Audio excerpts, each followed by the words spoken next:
आणि त्याने बंद पाकिटामध्ये अनेक असे पुरावेसुद्धा तिथे सादर केलेले आहेत। मित्रांनो, ह्या सर्व गोष्टी पाहता तुम्हाला असं काय वाटते की आता नक्की आदित्य ठाकरे यांच्या गळ्याभोवती फास आवळायला सुरुवात झाली आहे का? सुशांत सिंह राजपूत आणि दिशा सालियान या दोन्ही मृत्यूच्या मागे एक लिंक आहे। त्या दोन्ही मृत्यू कुठेतरी एकमेकांमध्ये साम्यता दाखवत आहेत। मला एक प्रश्न पडतोय, आता जी सतीश सालियानची जी मानसिकता आहे, जी मी त्या मुलाखतीमध्ये बघितली, जी मुलाखत अर्णब गोस्वामी यांनी घेतली होती त्यांच्या त्या चॅनलवरती, तर त्यावेळी त्यांचं जे बिहेवियर होतं, आदित्य ठाकरे यांच्यावरती आरोप लावले गेलेत, तर नक्की आदित्य ठाकरे आरोपी आहेत की नाही हे सिद्ध होईलच। ते मोबाईल टॉवरच्या लोकेशनवरती सिद्ध होईल किंवा त्यावेळी जो आता हे दुसरे कार्यकाल आहे ह्याच युती सरकारचं, आता तरी त्याला न्याय मिळेल का? आता बघा, उद्धव ठाकरे अगदी सॉफ्ट झाले आहेत देवेंद्र फडणवीस यांच्याबद्दल, कमरेखालच्या गोष्टी करत नाही आहेत, त्यांना तो टरबूज म्हणत नाही आहेत, त्यांना शिव्याच्या लाखोल्या घालत नाही आहेत, अगदी प्रेमाने त्यांचा उल्लेख करत आहेत। आता पूर्ण ह्या महाराष्ट्राने नव्हे तर या भारताने, या भारतातील नागरिकांनी, या देशाच्या राजाने, मतदार राजाने ह्या उदाहरणादाखल या दिशा सालियान आणि सुशांत सिंह राजपूत यांना न्याय मिळवून देण्यासाठी ह्या पित्याच्या मागे उभं राहावं, ह्या पित्याच्या मागे उभं राहावं।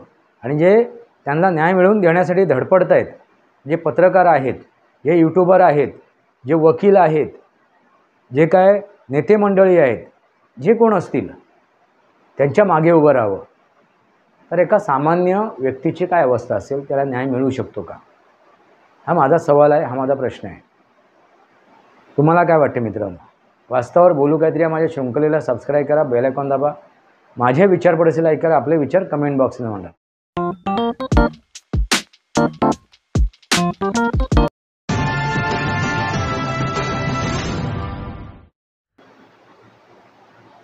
नमस्कार मित्रांनो, वास्तवावर बोलू काहीतरी या शृंखलेमध्ये पुन्हा एकदा आपलं स्वागत।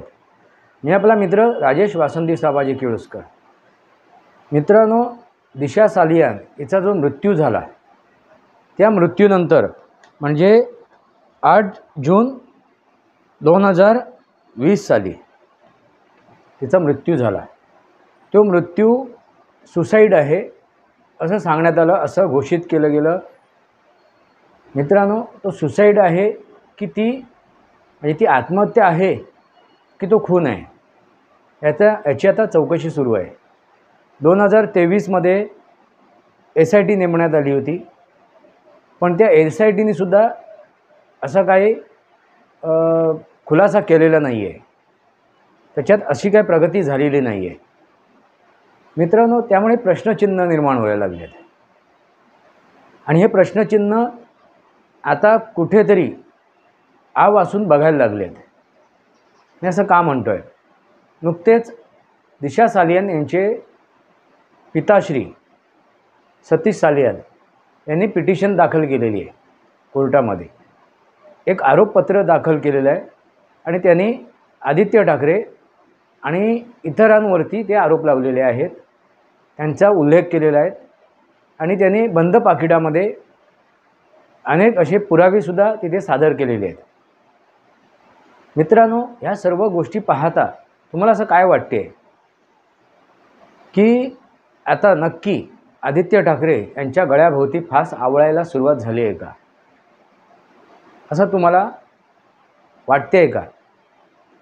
मित्रांनो, ज्या प्रकारे त्याची चौकशी होती आहे, जी दिरंगाई होती आहे, दिशा सालियान आणि आपला सुशांत सिंह राजपूत याच्या चौकशीबद्दल जी दिरंगाई होती आहे, त्या दिरंगाईबद्दल जे काही प्रश्न उपस्थित होत आहेत, त्याच्या दिरंगाई होण्याच्या मागची कारणं काय आहेत? आता ज्यावेळी मृत्यू झालेत, हे 2 मृत्यू झालेत, त्यावेळेला सरकार कोणाचं होतं? उद्धव ठाकरे यांचं। आणि दोन्ही मृत्यूच्या मागे म्हणजे सुशांत सिंग राजपूत आणि दिशा सालियान यांच्या मागे एका राजकीय व्यक्तीचा हात आहे असं सांगण्यात आलं. त्याच्यावरती दोषारोप केला गेला, ती म्हणजे आदित्य ठाकरे. आणि उद्धव ठाकरे त्यावेळी मुख्यमंत्री होते आणि मुख्यमंत्री असलेले उद्धव ठाकरे आणि ह्या चौकशीला दिशाहीन केलं का? मित्रांनो, तसं दिसून आलं.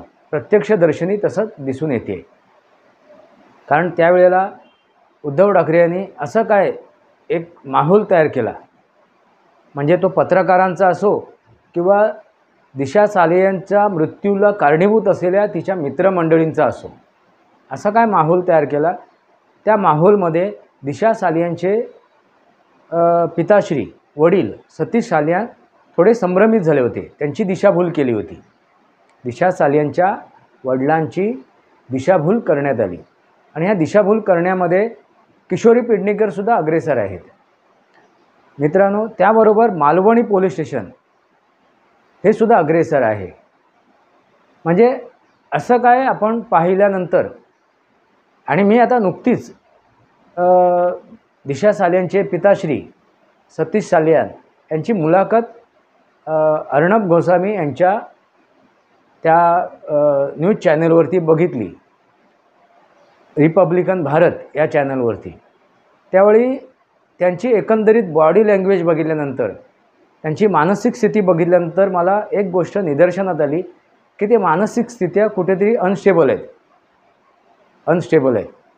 त्यांच्या मनात असे काय प्रश्न आहेत की नक्की आपलं कोण आहे आणि परकं कोण आहे, आपल्याला साथ देणारं कोण आहे आणि आपला विरोधक कोण आहे, असा त्यांच्या मनात एक प्रश्नांचा काहूर माजलेला मला दिसून आला त्यांच्या वागण्यावरून, त्यांच्या बोलण्यावरून. कारण एकंदरीत जी मुलाखत झाली, त्या मुलाखतीमध्ये त्यांनी कॅमेऱ्याला अगदी स्पष्टपणे बघितलं नाही.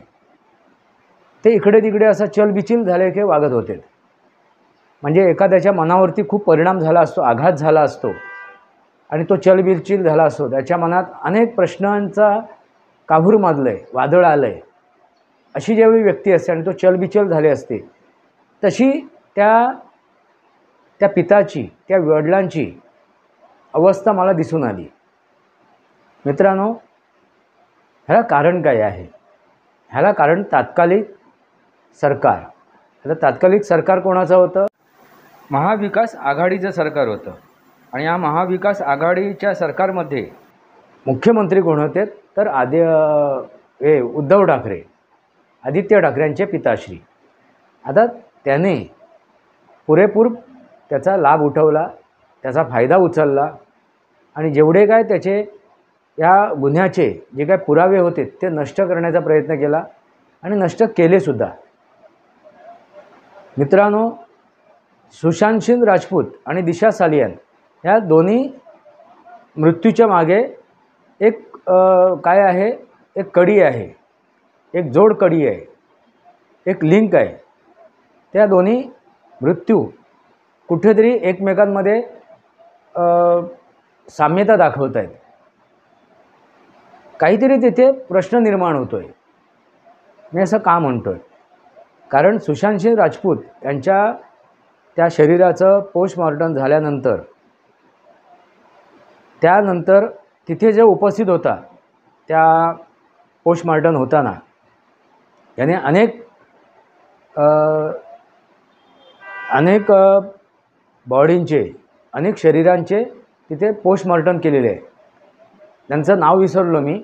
त्यांनी 1-2 वर्षापूर्वी मुलाखत दिली होती एका पत्रकाराला आणि त्यांनी त्याचा उल्लेखही केला होता की सुशांत सिंग राजपूतच्या चेहऱ्यावरती, अंगावरती असे अनेक इजा झालेल्या किंवा त्यांना बळजबरी केलं आहे, मारलं आहे, अशा काय खुणा होत्या. म्हणजे त्यांनी सरळ त्याचा उल्लेख काय केला होता की सुशांत सिंग राजपूत यांना अतोनात छळ करून त्यांना मारण्यात आलेलं आहे.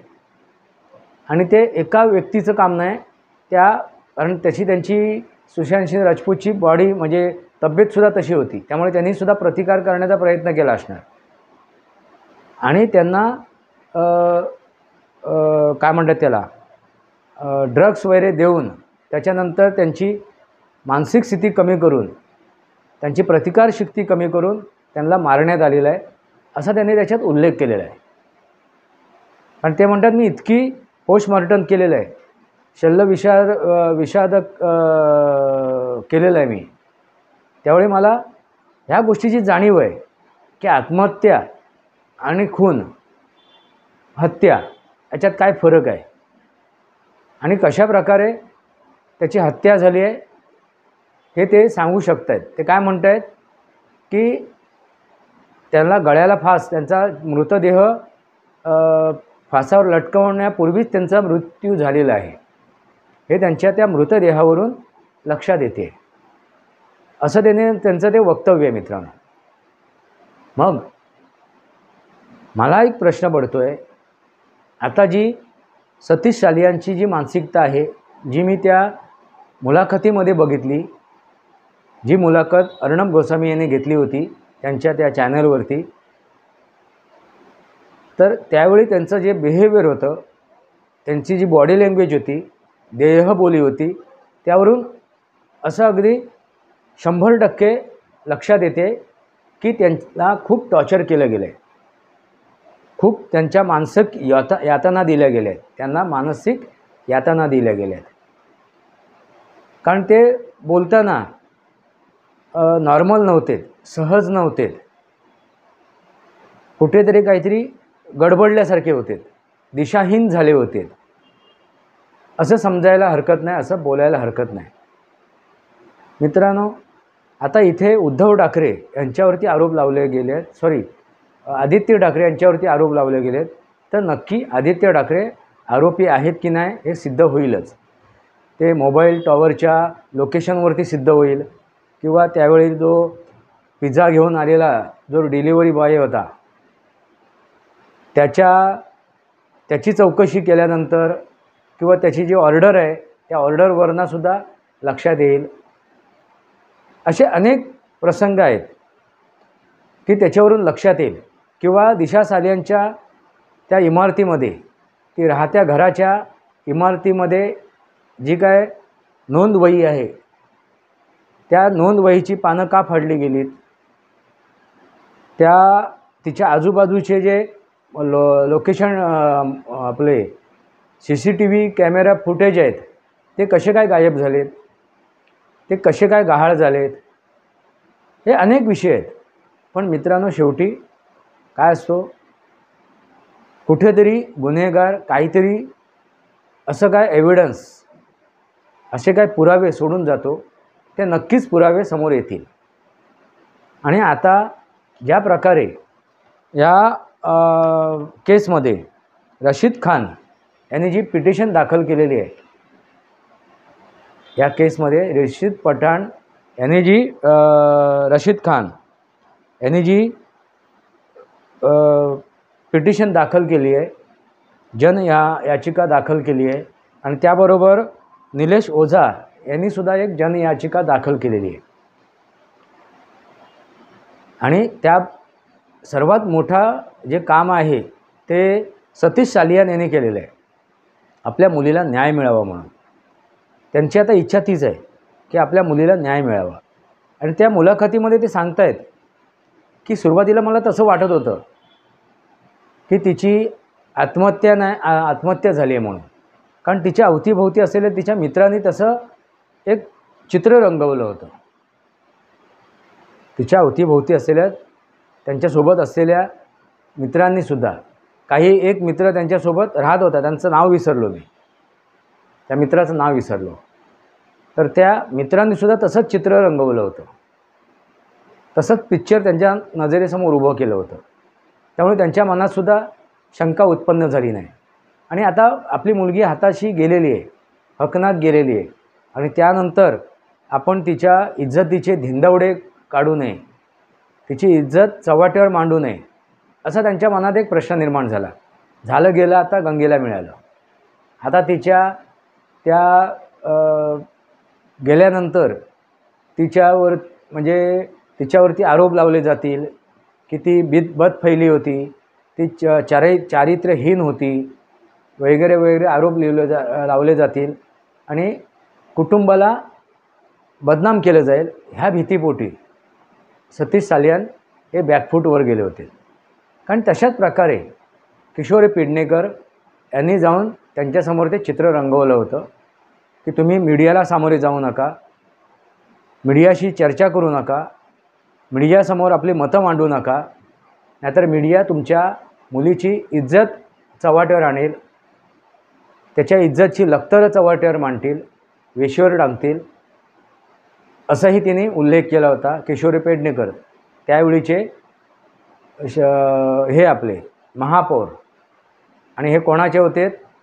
उद्धव ठाकरे यांचे सगळे सोयरे असंच म्हणायला हरकत नाही. मित्रांनो, मग हा जो प्रकार आहे त्याच्यामध्ये जे पोलीस अधिकारी सम्मिलित आहेत, ज्या पोलीस अधिकाऱ्यांचा त्यांच्यात सहभाग आहे, असे पोलीस अधिकाऱ्यांनीसुद्धा त्यांना डायरेक्ट इनडायरेक्टली धमकी दिलीच असणार. आता ते त्या प्रकारे परखडतेने आपले विषय मांडत नाही आहेत, आपले मुद्दे ठेवू शकत नाही आहेत. त्या मुलाखतीमध्ये मी बघितलं. कारण त्यांची मानसिक स्थिती एक डामाडोल झाली आहे. आता कुठेतरी ते सावरत आहेत, स्वतःला आवरत आहेत आणि आता ते जनतेसमोर आले आहेत आणि आपल्या मुलीचं हत्येचा न्याय मागण्यासाठी आले आहेत. आणि त्यांनी जे आरोपपत्र आता सादर केलं आहे, जे पिटिशन दाखल केलं आहे, त्यात त्यांनी सगळ्या गोष्टीचा उल्लेख केलेला आहे. आणि मित्रांनो, मी कालच म्हणालो होतो, मी दिव्या भारती यांच्या त्या हत्येची, त्यावेळी ती हत्याच होती मित्रांनो, ती आत्महत्या नव्हती दिव्या भारतीची सुद्धा. असो, पण ते काय समोर आलंच नाही, त्याच्यातून काय उलगडा झाला नाही. तशीच आता अवस्था या दिशा सालियांची होऊ नये हीच परमेश्वराजवळ इच्छा आहे, हीच ह्या आता सरकारकडे इच्छा आहे. मित्रांनो, तिचा फोटो तुम्ही बघा, ह्या दोघांचा फोटो बघा, किती फरक आहे. 5व्या का 7व्या माळ्यावरून ती पडली. मी काल काहीतरी 9व्या माळ्याचा उच्चार केला होता, पण मी जी का आता माहिती मिळवली त्याच्यावरून 7वा किंवा 5वा माळा आहे. त्या 7व्या किंवा 5व्या माळ्यावरून ती दिव्या भारती पडली होती. आणि तिच्या चेहऱ्याच्या, तिच्या शरीराची अवस्था तुम्ही बघा त्या फोटोमध्ये, त्या तस्विरीमध्ये, आणि दिशा सालियांच्या फोटोची अवस्था बघा, तिच्या शरीराची, तिच्या चेहऱ्याची अवस्था बघा त्या फोटोमध्ये. म्हणजे तुमच्या लक्षात येईल किती फरक आहे, किती फारकत आहे. म्हणजे जर ती 14व्या माळ्यापासून पडली असेल, म्हणजे 7 दुने 14, आपण 7व्या माळ्यावरूनच पकडू, 7व्या माळ्याच्या आणखीन 7 माळ्यावरून ती पडली आहे. मग तिच्या शरीराची अवस्था कशी व्हायला हवी होती, तिच्या चेहऱ्याची, तिच्या डोक्याची कशी अवस्था व्हायला पाहिजे होती. आणि दुसरा प्रश्न काय आहे की ती ज्या बिल्डिंगमध्ये पडली 14व्या माळ्यापासून, पण ती पडली, पण ती किती दूर पडली, तिचा मृतदेह कुठे सापडला, तर त्या बिल्डिंगच्या वॉल कंपाऊंडच्या बाहेर, म्हणजे 10-15 फूट बाहेर. आता जर एखादा व्यक्ती पडला वरून, तो 10-15 फूट कसा काय बाहेर पडेल? मग एकतर असू शकते, जर तो 10-15 फूट बाहेर पडायला हवा असेल तर जोरदार तिला धक्का किंवा जोरदार फेकून दिला असेल बाहेर, असं असू शकेल. पण जरी फेकून दिलं असेल तरी एवढ्या उंचीवरून पडल्यानंतर त्या मृतदेहाची अवस्था कशी व्हायला पाहिजे? म्हणजे तो वेगाने फेकून दिल्यामुळे कदाचित तो त्या बिल्डिंगच्या वॉल कंपाऊंडच्या बाहेर, फेन्सिंगच्या बाहेर तो बाहेर पडला असेल आणि तिथूनसुद्धा तो रस्त्यावरती आणखीन काही भाग लांब पडला तो. पण तसं केल्यानंतरसुद्धा तिच्या चेहऱ्याची, तिच्या शरीराची अवस्था कशी व्हायला पाहिजे होती? याचा अर्थ काय होतो, तर तो वरून पडलेला नाही आहे, तर तिथे नेऊन तो टाकला होता, तिचा खून करून, तिची हत्या करून, असंच म्हणावं लागेल. कारण ज्यावेळी तिला त्या अवस्थेमध्ये, मृत अवस्थेमध्ये तिच्या 2 मित्रांनी तिला हॉस्पिटलमध्ये ज्यावेळी ॲडमिट केलं ना, त्यावेळी तिच्या शरीरावरती कुठलेही रक्ताचे डाग नव्हते, कपड्यांवरती रक्ताचे डाग नव्हते ना, त्या 2 मित्रांच्या कपड्यांना तिच्या रक्ताचे डाग लागले. मग ते रक्त गोठलं का असंच म्हणावं लागेल ना. म्हणजे आधी रक्त गोठलं तिचं आणि रक्त गोठल्यानंतर तिला वरून फेकलं का असंही होऊ शकते. किंवा तिला नेऊन बाहेर प्लांट केलं असेल. मग रक्त गोठलं का तिचं, रक्त बाहेर आलं नाही का एवढा वरून पडल्यानंतर, आणि फुलासारखी ती खाली पडली, अगदी कापसासारखी हलगत खाली पडली आणि तिला जखमा झाल्या नाहीत मृत अवस्थेत. किंवा तिची डेड बॉडी अगोदरच झाली असेल, रक्त हे झाले असेल, गोठलं असेल, ते सुकलं असेल आणि नंतर ते फेकलं असेल बाहेर. नक्की काय झालं? अनेक प्रश्न आहेत. आणि तरीसुद्धा फेकल्यानंतर तिचे शरीराची अवस्था बिकट व्हायला पाहिजे, छिन्न विछिन्न व्हायला पाहिजे 14व्या माळ्यावरून. मित्रांनो, हे जेवढं प्रकरण सोपं वाटते तेवढं सोपं नाही आहे. कारण उद्धव ठाकरे यांच्या कार्यकालानंतर 2.5 वर्षाचं कार्यकाल हे एकनाथ शिंदे यांचं सुद्धा झालं. एकनाथ शिंदेसुद्धा मुख्यमंत्री होते. त्यावेळीसुद्धा SIT नेमली गेली होती. पण त्या 2.5 वर्षाच्या काळामध्ये त्या SITने असं काय काम केलं, असे काय पुरावे सादर केलेत, असे काय त्याला न्याय मिळवून देण्याचा प्रयत्न केला? काही नाही. सगळं थंड चाललं होतं. मग नक्की ह्याच्यामागे काय राजकारण आहे? आता परत एकदा SIT नेमली आहे असं देवेंद्र फडणवीस म्हणत आहेत. आता ह्या SITमध्ये किती दम आहे, किंवा सरकारमध्ये किती दम आहे, किंवा जी SIT पूर्वी नेमली होती त्या SITमध्ये ज्याच्यावरती आरोप लावले गेले आहेत असा पोलीस अधिकारीसुद्धा त्या SITमध्ये होता, मालवणी पोलीस स्टेशनचा अधिकारी. म्हणजे त्याच काय म्हणतात त्याला, उंदराला मांजर साक्षी असं म्हणायला हरकत नाही. नक्की काय? हे जे अनेक प्रश्न आहेत, ह्या अनेक प्रश्नाचा माझ्या डोक्यातच आता काहूर मारलं आहे. नक्की काय? मग विचार करा, ज्यांच्यावरती बेतलं आहे, मित्रांनो लक्षात घ्या, ज्यांच्यावरती बेतलं आहे त्या पित्याची अवस्था काय असेल? पिता येतो, वडील आहेत तिचे, ते माता पिता आहेत, त्यांच्या मनाची अवस्था काय असेल? आपल्या मुलीला न्याय मिळेल की नाही, न्याय कोण मिळवून देईल, कसा मिळवून देईल? किंवा हे जे आता वकील आहेत, भले कोणी असो, मग ते गुन्हा नोंदवणारे वकील असो, तो रशीद खान असो किंवा निलेश ओझा असो, हे पण काहीतरी आपलं राजकीय काय म्हणतात त्याला,